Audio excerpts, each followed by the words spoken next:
Welcome to COD Gaming. In today's video, I'll be focusing on the new Resistance Division and breaking down some of the different elements on the different skills and how they work, and maybe explain a little bit on how to use this one to the most effectiveness. For this video, I'd love to hit that 50 like goal. If you do enjoy the video, make sure you click that like button. So just as a reminder, the Resistance Division is going to give you a pistol tactical knife, a scrambler, nearby enemy minimaps, additional pistol attachment, and then a minimap indicator in the direction of the close hostiles. So the first thing I want to look at is to see the range it would take to actually activate this scrambler.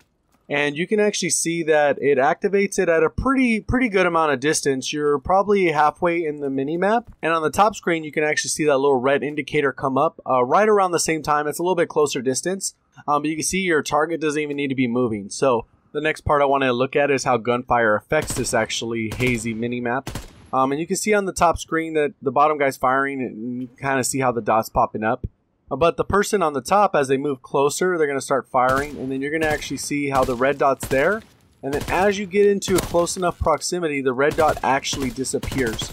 So there is actually a range that you could be within, that if you're firing your weapon, they'll still get the audio cue, but they won't actually be able to see you on the minimap. So you can see right there, he just disappeared when he's within that range. Still, you got to be pretty close. But that gives you kind of an idea that, hey, if I'm behind someone, I got my little portable UAV, that's scrambling their thing, that's a good way to go. You can actually fire your weapon. I went ahead and changed classes because I want to see how the mountain was affected by this. So you can go ahead and see that I was using Mountain with Lookout on the guy on the bottom, and he pretty much is unaffected. He still is going to pop up on the radar when he fires, obviously, and when he's nearby, he still gets scrambled. Lookout didn't affect the scramble. It still scrambles the whole thing. So if someone's running Lookout, it's going to have an even bigger effect on them, even though the distance is still about the same. And when I say no effect, I don't mean there's literally no effect. I just meant there was no change from just the default class all the way up into using Mountain with Lookout. So I thought I'd throw on a little match with bots just to kind of see how this thing actually works and maybe how it could be used a little bit more effectively.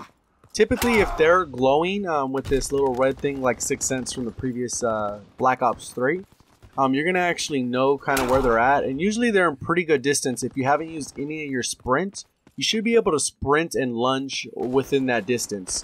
So I think that's kind of the way they designed it. They wanted to make it so that if someone's popping up on there, they are close enough to be sprinted at. So if this is the style you want to run, I would recommend utilizing those for melee attacks, and then using your actual scrambler. You can actually use that for both gun and actually melee. This is a recruit bot, so it's nothing special. I'm just running around and purposely not firing my weapon.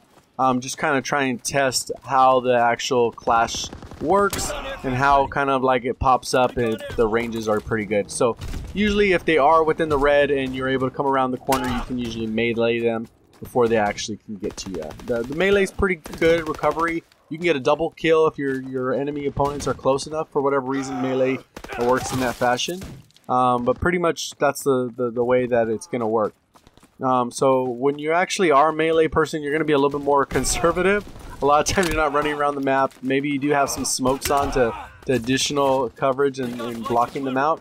But it just really depends on how you want to play the actual mode. So while the gameplay runs in the background, what I want to do is talk a little bit about what are my thoughts of the actual new division. So I think it's a viable division if you want to play either slow or super aggressive, not that middle point. And what I mean by that is, if you want to just go for melees, you can really camp with the knife. People know kind of where you're at. You kind of give your position away when you actually have that little scrambler on, because they'll know you're in close proximity. The key is, though, you'll know exactly where they're at, whereas they might not have a good idea unless they have that UAV up. But as soon as they get close enough, you're going to disappear off the map. So I think there's advantages in that. I think there's also for the really aggressive player, because you can kind of run around, know where people are at, and then they're going to get kind of a little confused by the scrambler. I know for me personally, the scrambler is just more frustrating than anything, because if I know someone's nearby, I got to try and position myself. So it really gives me the advantage of them coming around. But if they play it smart, they can actually sneak up and get you real quick. So it all depends on your play style. I think it's a viable play style. But for all the different divisions that are out there, I'm still gonna say the infantry is my favorite and probably the superior one out of all of them, just because of the extra ammo. The strafing speed is just such a difference when you switch away from actually using infantry. It's just a world of difference. My second, I would say, is the airborne, just because they increase movement speed. You can go the suppressor route.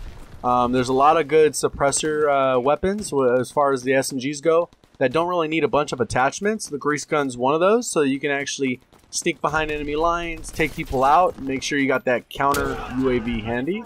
So I like that one. So this one fits in. I would say this one's probably fourth behind Mountain. Mountain, I think, is a really good one, especially for competitive. It's almost mandatory because you can hear people's footsteps. But in general, I only put on Mountain if I'm going to play hardcore, going for headshot camo challenges, wait for people to walk by. But other than that, I have a little bit more aggressive playstyle that I like to use. And I think this fits in there. I don't think I'll use this one pretty regularly, but it is available and it was free.